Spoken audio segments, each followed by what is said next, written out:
Well, Kim, we have, as you mentioned before, a very vast array of therapeutic modalities.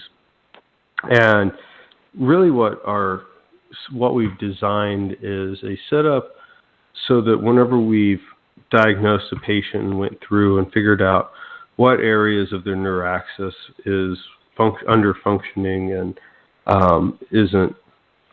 it either has pathology or it just has a physiological change that is making it under functioning. Once we've isolated those areas, we're able to actually utilize the majority of our treatment modalities to directly affect those regions of the brain.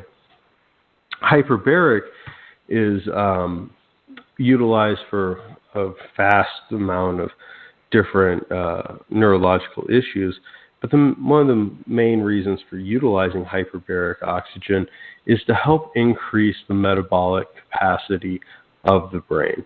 You mentioned having neurofatigue. Fatigue in the brain is so important to pay attention to. We're trained in Western culture that this mentality of more pain, more gain. In brain, that's not the case. You have a therapeutic window.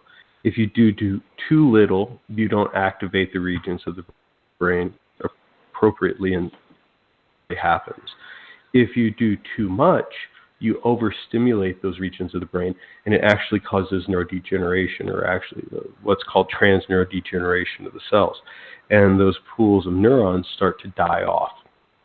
And that's something that we monitor very closely with all of our modalities, is pushing the patient, but not pushing the patient past that level of metabolic fatigue. Hyperbaric oxygen helps to get more oxygen to the brain so that the patient can perform better during their therapies.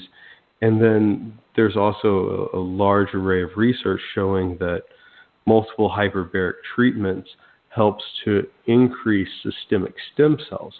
So, there's multiple factors as to why we use it, but it shows great results when coupled with other therapies for a magnitude of conditions.